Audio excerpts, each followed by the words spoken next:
ഫോണിൽ തുടരെ തുടരെ വരുന്ന നോട്ടിഫിക്കേഷൻ സൗണ്ട് കേട്ടാണ് സിധു തൻ്റെ ലാപ്പിൽ നിന്ന് മുഖമുയർത്തി നോക്കുന്നത്.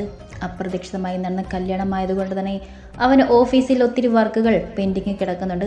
ഇന്ന് അവളെ വിട്ടുപോകാൻ താല്പര്യമില്ലാത്തതുകൊണ്ട് മാത്രം റൂമിലിരുന്ന് തൻ്റെ വർക്കുകൾ ഓൺലൈനായി ചെയ്യുന്ന തിരക്കിലായിരുന്നു സിധു. ജാനി പിന്നെ പടകളുടെ കൂടെ താഴേക്ക് പോയി. ഫോണിൽ തെളിഞ്ഞു കാണുന്ന ചിത്രത്തിലേക്ക് അവൻ ഉള്ളിൽ നിറഞ്ഞ ദേഷ്യത്തോടെ നോക്കി നിന്നു.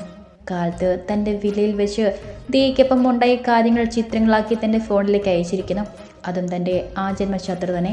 സിദ്ധുവിൻ്റെ ചുണ്ടിൻ്റെ ഒരു കോണിൽ പുച്ഛത്തിൽ ചാലിച്ചൊരു ചിരി പിരിഞ്ഞു. അടുത്ത നിമിഷം തന്നെ റിങ് ചെയ്യുന്ന ഫോണിലേക്ക് അവൻ അതേ ചിരിയോടെ നോക്കി. എന്ത് വേണം നിനക്ക്? ഫോൺ തൻ്റെ ചെവിയോട് ചേർത്തുകൊണ്ട് സിദ്ധു ചോദിച്ചു. ജാനി മഹാദേവൻ, എനിക്ക് വേണം അവളെ. മറുവശത്തു നിന്നും അബിയുടെ മറുപടി വന്നതും സിദ്ധുവിൻ്റെ ഞരമ്പുകൾ വലിഞ്ഞു മുറുകെ. മുഷ്ടി ചുരുട്ടി മിഴികളടച്ച് തൻ്റെ ദേഷ്യം അടക്കിയവൻ നിന്നു. ഞാൻ തിരിച്ചു വരുവാണ് സിധു. ജാനിയെ എനിക്ക് വേണം. പുന്നാര മോനെ, കൊന്നു തള്ളു ഞാൻ. അറിയാലോ, നിനക്കും നിന്റെ തന്തയ്ക്കും എന്നെ നന്നായി. അലറുകയായിരുന്നു സിധു. തൻ്റെ പ്രാണനെ മോഹിച്ചവനെ പച്ചയ്ക്ക് കത്തിക്കള്ള അഗ്നി അവൻ്റെ കണ്ണിലിരിഞ്ഞു. ഇങ്ങനെ ചൂടാവല്ലേ സിധു, എനിക്കവളെ വേണം. നീ വിളിച്ചാൽ കൂടെ കിടക്കാൻ ഒത്തിരി അവളുമാർ വരും. നിന്റെ ആവശ്യം അത് മാത്രമാണല്ലോ. അതിൽ നിന്നും അവളെ അങ്ങ് ഒഴിവാക്കിയേക്ക് സിധു. സിധു എല്ലാം കേട്ട് മൗനമായി തന്നെ തുടർന്നു. ഞാൻ കൊണ്ടുപോയിരിക്കും അവളെ, എൻ്റെ മാത്രമാക്കി. നിന്റെ ചുണ്ടിൽ വിരിയുന്ന പുച്ഛം എനിക്ക് മനസ്സിലാവുന്നുണ്ട് സിധു. നിന്നെക്കുറിച്ച് എല്ലാം അറിയുന്ന നിമിഷം അവളെ തന്നെ നിന്നെ വെറുക്കും. കഴുത്തിൽ താലി കെട്ടാൻ എത്തുന്നതിന് മുൻപ് വരെ മറ്റൊരു പെണ്ണിൻ്റെ കൂടെ നിന്റെ കഴുപ്പ് തെറുകുകയായിരുന്നു നീ എന്നറിഞ്ഞാൽ ഏത് പെണ്ണും ക്ഷമിക്കും ഇതെല്ലാം. സിധുവിൻ്റെ ദേഷ്യത്തിൻ്റെ എല്ലാ സീമകളും ലംഘിച്ചിരുന്നു അബിയുടെ വാക്കുകളിൽ. കയ്യിലിരുന്ന ഫോൺ നിമിഷം നേരം കൊണ്ട് മുന്നിൽ കണ്ണ് ഗ്ലാസ് ഡോറിലേക്ക് അവൻ എറിഞ്ഞുടച്ചു. അബിയുടെ വാക്കുകൾ വീണ്ടും വീണ്ടും അവൻ്റെ കാതിൽ മുഴങ്ങിക്കൊണ്ടിരിക്കുന്നത് പോലെ.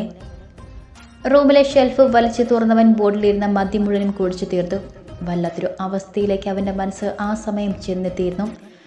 4 പേരും കൂടി ഹാളിലിരുന്ന വർത്തമാനം പറച്ചിലാണ്. ജാനിയാണ് ലീഡർ. വീട്ടിലെ സെക്യൂരിറ്റി മുതൽ ഗാർഡിൽ വിരിഞ്ഞ പൂവ് വരെ അവൾ സംസാരത്തിൽ വന്നു പോകുന്നുണ്ട്. ഒരു കൊച്ചു വായാടി. അവൾക്ക് ചുറ്റും മുത്തശ്ശിയും വൈശ്യവും എല്ലാം ഉണ്ട്. അത്രമേൽ ഇഷ്ടത്തോടെ അവളെ കേട്ടിരിക്കുവാണ് അവർ.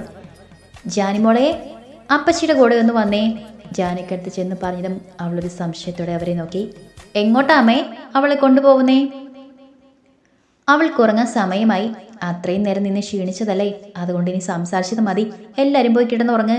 വിച്ച് ചോദിച്ചതും കൂടുതലൊന്നും പറയാതെ നിർമ്മല ജാനിയും ചേർത്തി പിടിച്ച് അകത്തേക്ക് നടന്നു. മുത്തശ്ശിക്കും വൈശ്വനും കാര്യം മനസ്സിലായിരുന്നു. പിള്ളേര് 3 കാര്യം മനസ്സിലാവാതെ ഇരുന്നു. അതെ, കൂടുതലൊന്നും ആലോചിക്കാതെ ചെന്നുറങ്ങാൻ നോക്കും 3. വൈശ്വു ഒച്ചയെടുത്തത് 3 വഴി കൂടി. നിർമ്മല കൊടുത്ത പാലമായി സിദ്ധുവിൻ്റെ റൂമിലേക്ക് നടക്കുമ്പോൾ വല്ലാത്തൊരു വിറയിൽ ശരീരത്തിന് പടരുന്നത് അവൾ അറിഞ്ഞിരുന്നു. എങ്കിലും സകല ദൈവങ്ങളെയും വിളിച്ചുകൊണ്ട് അവൾ അകത്തേക്ക് കയറി. റൂമിലൊന്നും അവനെ കാണാതെ ഒരു നിമിഷം സംശയത്തോടെ അവൾ നിന്നു. മിഴികൾ അവനായി ചുറ്റും തിരഞ്ഞു. പുറകിൽ വാതിലടന്ന ശബ്ദം കേട്ടവൾ ഒരു ഞെട്ടലോടെ തിരിഞ്ഞു നോക്കിയതും കുടിച്ചു കാലുകൾ നിലത്തുറയ്ക്കാത്ത അവസ്ഥയിൽ നിൽക്കുന്ന സിദ്ധുവിനെയാണ് അവൾ കണ്ടത്. ഒരു നിമിഷം കൊണ്ടവളുടെ മിഴികൾ നിറഞ്ഞു. എന്ത് ചെയ്യണമെന്നറിയാതെ നിൽക്കുന്നവൾക്കടുത്തേക്കായി അവൻ നടന്നെടുത്തു. മിഴികൾ താഴ്ത്തിയവൾ കണ്ണുനീർ പൊഴിച്ചു. ആമേ, അയ്യേ, കണ്ണേട്ടൻ്റെ ആമിക്കുട്ടി കരയുവാണോ? ഇരു കയ്യിലുമായി അവളുടെ മുഖം കോരിയെടുത്തവൻ ചോദിച്ചതും അവളും ആ മിഴികളിലേക്ക് ഉറ്റുനോക്കി. എന്തിനാ കണ്ണു നിറയ്ക്കണ പെണ്ണേ? എന്തിനാ കുടിച്ചേ? ചുണ്ടു കുറിപ്പിച്ച് മിഴികൾ നിറച്ച് ചോദിക്കുന്നവളെ അവനൊരു നിമിഷം നോക്കി നിന്നു. സങ്കടം വന്നു ആമേ. കുഞ്ഞുങ്ങളെപ്പോലെ അവൻ പറഞ്ഞതും അവളൊരു സംശയത്തോടെ അവനെ നോക്കി. എന്തിനാ സങ്കടം? ഞാൻ ചീത്തയാമേ. നിന്റെ ഈ വിരൽത്തുമ്പിൽ തൊടാനുള്ള യോഗ്യത പോലും എനിക്കില്ല. കുഞ്ഞു കുട്ടികളെപ്പോലെ വിതുമ്പി പറയുന്നവനെ അവൾ അത്രമേൽ വാത്സല്യത്തോടെ നോക്കി നിന്നു. എന്നെ വിട്ട് പോകുമോ നീ? അപ്പയും അമ്മയും എല്ലാം പോയ പോലെ എന്നെ തനിച്ചാക്കി നീയും പോകുമോ? കണ്ണു നിറച്ച് വീണ്ടും അവൻ പറഞ്ഞതും അവളുടെ മിഴികളും നിറഞ്ഞു. ഞാൻ എങ്ങോട്ട് പോവാനാ കണ്ണേട്ടാ? പേടിയാമേ. സിദ്ധു ആരെ സ്നേഹിച്ചാലും സിദ്ധുവിനെ വിട്ടു പോകും. നീയും അങ്ങനെ പോവില്ലേ? അഫി വിളിച്ചാൽ നീയും എന്നെ മറന്നു പോവില്ലേ? ഞാൻ ചീത്തയല്ലേ? വീണ്ടും അത് തന്നെ പറയുന്നവനെ കാണേ അവൾ മൗനമായി നിന്നു. ഞാൻ കണ്ണടൻ്റെ ആമയല്ലേ? എൻ്റെ കണ്ണടനെ തനിച്ചാക്കി ഒരിക്കലും എങ്ങും പോവില്ല ഞാൻ. അവൻ്റെ മുഖം കൈക്കുമ്പിളിൽ എടുത്തവൾ പറഞ്ഞതും ആ മിഴികളൊന്ന് വിടർന്നു. സത്യമാണോ? സത്യം. അവൻ്റെ നെറുകിൽ ചുണ്ടു ചേർത്തവൾ പതിയെ പറഞ്ഞു. വല്ലാത്ത വാത്സല്യം തോന്നുന്നുണ്ടായിരുന്നു അവൾക്ക്. എന്തൊക്കെ വിഷമങ്ങൾ ഏറ്റുവാങ്ങിയ മനസ്സാണ് അവൻ്റെ. ചെറുപ്പത്തിൽ തന്നെ അച്ഛനും അമ്മയും നഷ്ടമായി. ഇപ്പോൾ സത്യം മനസ്സിലാക്കി കഴിഞ്ഞാൽ താനും അകന്നു പോകുമോ എന്ന ഭയമാണുള്ളിൽ. അവളൊരു വേദനയോടെ ഓർത്തു. സൂര്യന്റെ വെളിച്ചം കണ്ണിലടിച്ച നിമിഷം സിദ്ധു തന്റെ മിഴികൾ വലിച്ചു തുറന്നു. തലയെല്ലാം വല്ലാത്തൊരു വേദന. അഫി വിളിച്ചു പറഞ്ഞ കാര്യങ്ങൾ ഓർക്കുന്തോറും വല്ലാത്ത ദേഷ്യം തോന്നി. സ്വയം വീർപ്പും ആർപ്പും, അങ്ങനെ എന്തെല്ലാമോ. ആദ്യമായി ഇന്നോളം ചെയ്തു പോന്ന പ്രവൃത്തിയിൽ കുറ്റബോധം തോന്നി. ഈ ശരീരത്തിനോട് പോലും ദേഷ്യം. പരിശുദ്ധി എന്നത് പെണ്ണിന് മാത്രം പറഞ്ഞിരിക്കുന്ന കാര്യമല്ലല്ലോ. തനിക്കതില്ല. എത്ര വീഴ്ചകൾ ചുമന്ന ശരീരമാണ്. ഒരുപാട് പെണ്ണുങ്ങളെ ചേർത്ത് പിടിച്ച കൈകളാണ്. ഇന്നും അവയെല്ലാം ഓർക്കുമ്പോൾ ശരീരത്തിലാകമാനം പുഴുവരിക്കുന്ന പോലെ. ഒരു കുഞ്ഞു പനിനീർ പൂവിനോളം നൈർമല്യമുള്ളവളാണ് തൻ്റെ ആമി. അവളുടെ മുടുത്തുമ്പിൽ പോലും തൊടാനുള്ള യോഗ്യത തനിക്കില്ല. അവൾക്കായി നൽകാൻ എന്താണ് തനിക്കുള്ളത്? പ്രണയം, തൻ്റെ തീവ്രമായ പ്രണയം. അവൻ്റെ മനസ്സ് തന്നെ അതിനുള്ള ഉത്തരവും കണ്ടുപിടിച്ചു കഴിഞ്ഞിരുന്നു. എല്ലാം അറിയുന്ന നിമിഷം അവളെ തന്നെ വിട്ടുപോകും. ബലമായി പിടിച്ചു വെക്കാനാകുമോ തനിക്ക്? ഒരു ദിവസത്തെ പരിചയം മാത്രമേ ഉള്ളൂവെങ്കിലും പ്രാണനായി മാറിയവൾ വേദനിപ്പിക്കാനാവില്ല. മനസ്സിൽ പലവിധ സംഘർഷങ്ങൾ കുമിഞ്ഞുകൂടി. തൽബലമായി തലയുടെ വേദനയും കൂടി. മുടിയിൽ കൈകൾ കൊരുത്തു വലിച്ചവൻ തല താഴ്ത്തിയിരുന്നു. ഈ ചായ കുടിച്ചാൽ മതി, വേദന കുറയും. അത്രമേൽ പ്രിയപ്പെട്ട ശബ്ദം കേട്ടതും അവനൊരു ഞെട്ടലുടെ മുഖം ഉയർത്തി അവളെ നോക്കി. അവൻ്റെ കാപ്പി കണ്ണുകൾ ഒന്ന് വിടർന്നു. പിങ്ക് കളർ ബനീനും ബ്ലാക്ക് കളർ സ്കേർട്ടുമാണ് പെണ്ണിൻ്റെ വേഷം. കഴുത്തിൽ മഞ്ഞച്ചരടിൽ കോർത്ത താലി മാത്രം. കൈകളും കാതുമെല്ലാം ഒഴിഞ്ഞു കിടക്കുന്നു. കരിനീല മിഴികൾ മഷി കൊണ്ട് കറുപ്പിച്ചിരിക്കുന്നു. ഇടുപ്പോളമുള്ള മുടിയിഴകൾ കുളിപ്പിന്നിലിട്ടിരിക്കുന്നു. നെറുകയിലായി പതിഞ്ഞിരിക്കുന്ന സിന്ദൂരം. മറ്റേത് ചമയത്തിൻ്റെയും അകമ്പടിയില്ലാതെ തന്നെ അതിസുന്ദരിയായിരുന്നു അവൾ. മിഴികൾ ചിമ്മാതെയുള്ള അവൻ്റെ നോട്ടത്തിൽ വല്ലാത്തൊരു പിടിച്ചിൽ അവളിലുണ്ടായി. പറഞ്ഞറിയിക്കാൻ പറ്റാത്ത തരത്തിൽ എന്തോ ഒന്ന്. ചായ. വിറയിലോടെ അവൾ വീണ്ടും പറഞ്ഞതും അവളിൽ നിന്നും മിഴികൾ അകറ്റി അവൻ ചായയ്ക്ക് നേരെ കൈ നീട്ടി. വേറെ ഒന്നുമല്ല, നീറ്റ കയ്യിൽ പെണ്ണ് നുള്ളിയതാ. എന്താടി? ചെക്കൻ അലറിയതും അവളൊന്ന് കൂർപ്പിച്ചു നോക്കി. പോയി വാ കഴുകി വാ മനുഷ്യ. അവിടെ ഒന്ന് നോക്കി മറുപടിയൊന്നും പറയാതെ അവൻ വാഷ്റൂമിലേക്ക് കയറി. അവളുടെ ചുണ്ടിൽ ഒരു ചിരി വിടാർന്നു. സിദ്ധു തിരികെ എത്തുമ്പോൾ കാണുന്നത് ബെഡെല്ലാം കുടഞ്ഞു വിരിച്ച് വൃത്തിയാക്കുന്ന ആമിയാണ്. അവനറിയാതെ തന്നെ ഒരു ചിരി ചുണ്ടിൽ സ്ഥാനം പിടിച്ചു. പതിയെ കാലുകൾ അവൾക്കടുത്തേക്കായി ചലിച്ചു. വിരിയെല്ലാം മാറ്റി വിരിച്ച് തിരിഞ്ഞ ആമി അവൻ്റെ ഉറച്ച നെഞ്ചിൽ തട്ടി നിന്നു. ബ്ലാക്ക് കളർ ജീൻ മാത്രമാണ് അവൻ്റെ വേഷം. നഗ്നമായ നെഞ്ചിൽ ടാറ്റ് ചെയ്ത ഡിസൈൻ കാണി അവളുടെ മിഴികൾ ഒന്ന് വിടർന്നു. ആ കരിനീലം മിഴികളിൽ തെളിയുന്ന കൗതുകത്തെ അവൻ അത്രമേൽ പ്രണയത്തോടെ നോക്കി നിന്നു. അവളുടെ കുഞ്ഞു വിരലുകൾ പതിയെ അവിടെ ചേർന്നതും അവനൊന്ന് വിറച്ചു. നെറ്റിയിൽ വിയർപ്പ് കണങ്ങൾ രൂപപ്പെട്ടു. മുഖമെല്ലാം ചുവന്നു വന്നു. ആദ്യമായി ഒരുവളുടെ കുഞ്ഞു സ്പർശം പോലും അവൻ്റെ സിരികളിൽ പടർന്ന രക്തത്തെ ചൂട് പിടിപ്പിച്ചു. മുന്നിൽ നിൽക്കുന്നവൻ്റെ മാറ്റങ്ങളൊന്നും അറിയാതെ അവൾ അപ്പോഴും കൗതുകത്തോടെ അവയിൽ വിരൽ ചലിപ്പിച്ചു. ആമി. തനിക്കിനിയും തൻ്റെ വികാരങ്ങളെ പിടിച്ചു നിർത്താൻ ആവില്ലെന്നും മനസ്സിലായതും അവനൊരു കിതപ്പോടെ അവളെ വിളിച്ചുകൊണ്ട് ആ വിരലുകളിൽ പിടിച്ചു വെച്ചു. അവളൊരു ഞെട്ടലോടെ മിഴികൾ ഉയർത്തി അവനെ നോക്കി. അവൻ്റെ മാറ്റത്തിൻ്റെ കാരണം അറിയാതെ അവളൊരു നിമിഷം നിന്നു. Please don't do this again. I can control my self. പതിയെ, അത്രമേൽ പതിയെ ഒരു നിശ്വാസം പോലവൻ പറഞ്ഞതും അവളുടെ ഉടലാകിയൊന്ന് വിറച്ചു. ചായ. ചായ തണുക്കും. അതേ വിറയിലൂടെ പറഞ്ഞുകൊണ്ട് അവൾ അവനിൽ നിന്ന് അകന്നു മാറി ചായ എടുത്ത് അവന് നീട്ടി. അവളുടെ വിറയിൽ അറിഞ്ഞപ്പോൾ അവൻ്റെ ചുണ്ടിൽ ഒരു കള്ളശ്ശിരി വിടാർന്നു. നീ കുടിച്ചോ ആമി? ഇല്ല. വൈ? അത് എനിക്ക് ചായ ഇഷ്ടമല്ല. പിന്നെ കോഫിയാണ് പ്രിയം.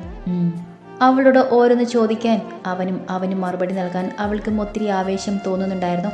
താൻ കണ്ടതും കേട്ടതും ഒന്നുമല്ല യഥാർത്ഥ സിദ്ധാർത്ഥ കൃഷ്ണമേനോൻ എന്നവൾക്ക് മനസ്സിലായിരുന്നു. ഇന്നലെ രാത്രി ബോധത്തോടെ അല്ലെങ്കിൽ പോലും തനിക്ക് മുന്നിൽ ഉള്ളു തുറന്ന് കരഞ്ഞ അവൻ്റെ മുഖം ഓർത്തതും അവളുടെ ഉള്ളമൊന്ന് പിടച്ചു. എങ്കിലും അതിനെക്കുറിച്ചൊന്നും ചോദിക്കാനോ പറയാനോ അവൾക്ക് തോന്നിയില്ല. ഇന്നലെ പറഞ്ഞതിലും കൂടുതൽ അവൻ്റെ ജീവിതത്തിൽ എന്തൊക്കെയോ സംഭവിച്ചിട്ടുണ്ട് എന്നവൾക്ക് മനസ്സിലായിരുന്നു. ഒരു പക്ഷേ വൈശ്വേട്ടന് പോലും അറിയാത്ത പലതും. ആമി. സിദ്ധുവിൻ്റെ ശബ്ദം കേട്ടതും അവളുടെ ചിന്തകളിൽ നിന്നും അവൾ ഉണർന്നു. നമുക്ക് ഒന്ന് പുറത്തു പോയാലോ ആമി? നിനക്ക് ഡ്രസ്സെല്ലാം എടുക്കണ്ടേ? കബോർഡിൽ നിന്നും ബാത്ത് ടവൽ എടുത്തുകൊണ്ട് അവൻ അവളോട് ചോദിച്ചു. എനിക്കുള്ള ഡ്രസ്സെല്ലാം സുചിയമ്മ എടുത്തിട്ടുണ്ട് കാരണേട്ടാ. അത് വേണ്ട ആമി. അവൻ്റെ ശബ്ദം ഉയർന്നു. അതിലെ ഗൗരവത്തിൽ അവളൊരു നിമിഷം മൗനം പാലിച്ചു. അതവർ അവരുടെ മരുമകൾക്ക് വേണ്ടി വാങ്ങിയതാമി. എൻ്റെ ഭാര്യയ്ക്കത് ആവശ്യമില്ല. നീ തൽക്കാലം കല്ലുവിൻ്റെ ഏതെങ്കിലും ഡ്രസ്സിലിട്ട് റെഡിയായി നിൽക്ക്. ഞാനിപ്പോൾ വരാം. അത്രയും പറഞ്ഞുകൊണ്ടവൻ അവളുടെ മറുപടി കാക്കാതെ ബാത്റൂമിലേക്ക് കയറി. തന്നോടുള്ള സ്വാർത്ഥതയാണ് ആ വാക്കുകളിൽ നിന്ന് അവൾക്കറിയാമായിരുന്നു. അതോർക്കെ അവനു വേണ്ടി മാത്രമായി അവളുടെ ചുണ്ടിൽ ഒരു പുഞ്ചിരി തെളിഞ്ഞു. മനുഷ്യന് മുന്നിലായി അബിയുടെ ബ്ലാക്ക് പോർഷെ ഒരു ഇരുമ്പലോടെ വന്നു നിന്നു. വണ്ടിയുടെ ശബ്ദം കേട്ടും വീട്ടിലുള്ള എല്ലാവരും പുറത്തേക്ക് വന്നു. കാറിൽ നിന്നും ഇറങ്ങുന്ന അബിയെ കണ്ടതും ഒരു നിമിഷം എല്ലാവർക്കും സന്തോഷം തോന്നിയെങ്കിലും അവൻ കാരണം നാണം കിഴേണ്ടി വന്നതോർക്കെ എല്ലാവരുടെയും മുഖം മങ്ങി. ഡോർ തുറന്ന അബിയും നിധിയും പുറത്തേക്കിറങ്ങി. എല്ലാവരുടെയും പിണക്കം ഒരു ചേർത്ത നിർത്തലിലൂടെ അവൻ ഇല്ലാതാക്കി. അല്ലെങ്കിലും അവർക്കെല്ലാം മാത്രമേൽ പ്രിയപ്പെട്ടതാണ് അബി. എങ്കിലും നിമ്മിയമ്മച്ചിയും വൈശുവിനും വിച്ചുവിനുമെല്ലാം സിദ്ധു കഴിഞ്ഞിട്ടേ ആരുമുള്ളൂ. കല്ലുവിൻ്റെയും അജുവിൻ്റെയും സ്ഥിതി അങ്ങനെ തന്നെയാണ്. അവൻ്റെ സ്നേഹം കൊതിക്കുന്ന ഒരു മനസ്സ് അവർക്കെല്ലാം ഉണ്ട്. പരാതിയും പരിഭവവും പറച്ചിലും എല്ലാം അവസാനിച്ച് അകത്തേക്ക് കയറിയതും അത്രയും നേരം തേടിയതെന്തോ കണ്ട പോലെ അവൻ്റെ മിഴികൾ വിടർന്നു. കല്ലുവിൻ്റെ റൂമിൽ ചെന്ന് അവളുടെ ഒരു ടോപ്പും എടുത്തിട്ട് റെഡിയായി പുറത്തേക്ക് പോകുന്നത് എല്ലാവരോടും പറയാനായി താഴേക്ക് വരികയാണ് ആമി. താഴത്തെ ബഹളത്തിൽ നിന്നും ആരോ വന്നിട്ടുണ്ടെന്ന് അവൾക്ക് മനസ്സിലായി. ഒരു സംശയത്തോടെ സ്റ്റെയർ ഇറങ്ങി വരുന്നതും പരിചയമില്ലാത്ത ഒരു മുഖം കണ്ടവൾ ഒരു നിമിഷം നിന്നു. അഫിയുടെ മിഴികൾ അവളിൽ ആകമാനം ഒഴുകി നടന്നു. പ്രണയത്തോടൊപ്പം അടങ്ങാത്ത ആസക്തി കൂടി അവളുടെ ശരീരത്തിനോട് തോന്നിയവന്. അവൻ്റെ നോട്ടം വല്ലാത്ത ആരോചകമായി തോന്നിയവൾക്ക്. അസ്വസ്ഥതയുടെ മുഖം തിരിച്ച് മുന്നോട്ട് നടക്കാൻ ഒരുങ്ങിയതും ആരോ നെഞ്ചത്തോട് ചേർത്ത് പിടിച്ചതും ഒരുമിച്ചായിരുന്നു. ജാനിയെ നെഞ്ചത്തോട് ചേർത്ത് പിടിച്ചവനെ കാണി അബിയുടെ മിഴികളിൽ പാക്കിയാളി. സിദ്ധുവിൻ്റെ കണ്ണിലും ഒരു കനൽ എരിയുകയായിരുന്നു. തൻ്റെ പെണ്ണിനെ കൊത്തി വലിച്ച കണ്ണുകൾ തുറന്നെടുക്കാൻ പാകത്തിന് ദേഷ്യം അവനിൽ നിറഞ്ഞു. ആമിക്കും വല്ലാത്ത സന്തോഷം തോന്നി. ആ നിമിഷം അവൻ്റെ നെഞ്ചിലെ ചുവടിൽ അത്രമേൽ സുരക്ഷിതത്വം തോന്നിയവൾക്ക്. ആമയെ നെഞ്ചോട് ചേർത്ത് പിടിച്ച് സ്റ്റെയർ ഇറങ്ങി വരുന്നവനെ കാണി അബിയുടെ ഉള്ളിൽ പകയുടെ ഒരഗ്നിപർവ്വതം എരിഞ്ഞു. സുചിത്രയുടെ ഒഴിച്ച് ബാക്കിയുള്ളവരുടെ എല്ലാം മിഴികളിൽ ഇരുവരെയും കാണി അത്രമേൽ സന്തോഷത്തോടെ തിളങ്ങി. നീതിയുടെ കണ്ണുകളും ഒന്ന് വിടർന്നു. നിങ്ങളെവിടേക്കാ മക്കളെ? ഞങ്ങളൊന്ന് പുറത്തു പോകുക, നൈറ്റ് തിരിച്ചു വരും. നിമ്മിയമ്മ ചോദിച്ചിന് ജാനി മറുപടി പറയാൻ തുടങ്ങിയപ്പോൾ തന്നെ സിദ്ധു അതിനുത്തരം കൊടുത്തിരുന്നു. ഒരു നിമിഷം ചുറ്റുമുള്ള എല്ലാവരും ഒന്ന് പകച്ചു. അവനോടായി എന്ത് ചോദിച്ചാൽ പോലും ഉത്തരം തരാതെ കേൾക്കാത്ത പോലെ പോകുന്നവനാണ് ഇപ്പോൾ ഇത്രയും വലിയ ഡയലോഗ് പറഞ്ഞ്. അതിൻ്റെ ഒരു ഞെട്ടലാണ്. എല്ലാവരും ബോധത്തിലേക്ക് വരുന്നതിന് മുൻപ് ജാനിയും വലിച്ചുകൊണ്ടവൻ പുറത്തേക്ക് നടന്നു. അവൻ്റെ കൈക്കുള്ളിൽ ഒതുങ്ങി നിൽക്കുന്നവളെ കാണി വല്ലാത്ത നഷ്ടബോധം തോന്നി അബിക്ക്. അത് പതിയെ സിദ്ധുവിനോടുള്ള പകയായി പരിണമിച്ചു.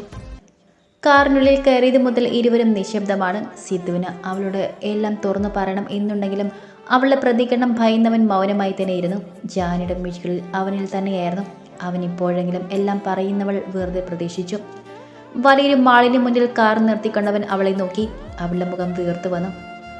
അവനെ നോക്കി പുച്ഛിച്ചുകൊണ്ട് ഡോർ തുറന്ന് ഇറങ്ങാൻ തുടങ്ങിയതും അവളുടെ കയ്യിൽ അവൻ്റെ പിടി വീണു. അവളൊരു സംശയത്തോടെ അവനെ നോക്കി. കല്ലു, വിച്ചു, എനിക്കൊരു കാര്യം നിങ്ങൾ രണ്ടുപേരോടും പറയാനുണ്ട്. ചിലപ്പോൾ അത് എൻ്റെ മാത്രം തോന്നലായിരിക്കാം, അല്ലെങ്കിലും അത് നിങ്ങളോട് പറയാതിരിക്കാൻ എനിക്കുമാവുന്നില്ല. 3 പേരും കൂടി മുകളിലെ കോമൺ ബാൽക്കണിയിലിരുന്നാണ് സംസാരം. നീ കാര്യം പറയൂ. വിച്ചു പറഞ്ഞതും അജയ് ഇരുവരെയും ഒന്ന് നോക്കിക്കൊണ്ട് സംസാരം തുടർന്നു. അഫിയേട്ട് ഇന്ന് നമ്മുടെ ജാനിയെ നോക്കിയത് നിങ്ങൾ രണ്ടുപേരും ശ്രദ്ധിച്ചിരുന്നോ? കല്ലു വെറുതെ ഒന്ന് മൂളി. ഇല്ല, വിച്ചു ആയിരുന്നു അത്. കല്ലു, ഞാൻ വിചാരിക്കുന്ന കാര്യം തന്നെയാണ് നിന്റെ മനസ്സിലെന്ന് ഞാൻ വിശ്വസിച്ചോട്ടെ. കല്ലു വീണ്ടും മൂളി. എടാ, നിങ്ങളെങ്ങനെ ഒരുമാതിരി സംസാരിക്കാതെ കാര്യം വ്യക്തമാക്കിയിട്ട് പറ.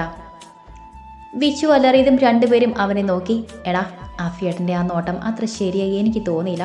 അവളെ കാണുമ്പോൾ ആ കണ്ണിൽ തെളിയുന്ന ഭാവം, സംതിങ് റോങ്. നീ കാര്യമായിട്ടാണോ ഈ പറയുന്നത്? വിച്ചു വീണ്ടും ഉറപ്പു വരുത്താൻ എന്നതുപോലെ ചോദിച്ചതും അജു അതെന്ന് തലയാട്ടി. അതിന് ഏട്ടൻ തന്നെയല്ലേ അവളെ വേണ്ടെന്ന് പറഞ്ഞു പോയത്? എന്നിട്ടിപ്പോൾ എന്തിനാ അങ്ങനെയൊക്കെ നോക്കുന്നേ? അറിയില്ലടാ, പക്ഷെ എന്തോ പ്രശ്നമുണ്ടെന്ന് ഉറപ്പാ. ഒരാണിൻ്റെ നോട്ടം എങ്ങനെയുള്ളതാണെന്ന് ഒരു പെൺകുട്ടിക്ക് വേഗം മനസ്സിലാകും. ജാനി നോക്കുന്ന അഭിയേട്ടൻ്റെ കണ്ണിലെ ഫീലിങ്സ് ഒട്ടും ശരിയല്ല. അതുപോലെ തന്നെ ഏട്ടൻ്റെ നോട്ടത്തിൽ അവളും വലുത് ഡിസ്റ്റർബൻസ് ആയിരുന്നു. പിന്നെ സിദ്ധിവേട്ടൻ വന്ന് ചേർത്ത് പിടിച്ചപ്പോഴാണ് അവൾ നോക്കിയായേ. അതുപോലെ തന്നെ സിദ്ധിവേട്ടൻ അഭിയേട്ടനെ നോക്കുന്ന നോട്ടവും ഞാൻ വ്യക്തമായി കണ്ടതാ. ഇരുവരുടെയും കണ്ണിലും വല്ലാത്തൊരു പകയായിരുന്നു. കല്ലു അജുവിനെയും വിച്ചുവിനെയും നോക്കി പറഞ്ഞു നിർത്തി. നിങ്ങൾ പറഞ്ഞതെല്ലാം ശരിയാണെങ്കിൽ എന്തൊക്കെയോ പ്രശ്നം ഇതിനിടയിലുണ്ട്. വിച്ചു ഗൗരവത്തോടെ ഇരുവരെയും നോക്കി പറഞ്ഞു. ഇനി എന്ത് പ്രശ്നമുണ്ടായാലും എൻ്റെ സിദ്ധിവേട്ടനും ജാനിയും തമ്മിൽ പിരിയരുത്. ഏട്ടൻ എന്നോട് 2 വാക്കെങ്കിൽ 2 വാക്കൊന്ന് സംസാരിച്ച് തന്നെ അവൾ വന്നതിന് ശേഷമാണ്. ഏട്ടൻ്റെ മുഖത്തുള്ള ആ തെളിച്ചം പോലും അവൾ കാരണമാണ്. അതില്ലാതെയാക്കാൻ അഭിയേട്ടനാണ് ശ്രമിക്കുന്നതെങ്കിൽ എനിക്ക് അങ്ങനെ ഒരു ഏട്ടൻ വേണ്ടെന്ന് വെക്കും ഞാൻ. കല്ലു തൻ്റെ മിഴികൾ നിറച്ച് പറഞ്ഞതും വിച്ചുവും അജുവും അവളെ ചേർത്ത് പിടിച്ചു. ഇങ്ങനെ സില്ലി ആവില്ലേ കല്ലു, നമ്മുടെ ഒത്തിരി ജാനി പക്വതയുള്ളവളാ. ഒന്നും അല്ലെങ്കിലും ബിസിനസ് വേളയിലെ സിംഹമായ മഹാദേവൻ്റെ ഒരു പുത്രിയല്ലേ, ആ ഗുണം കാണിക്കാതിരിക്കില്ലല്ലോ.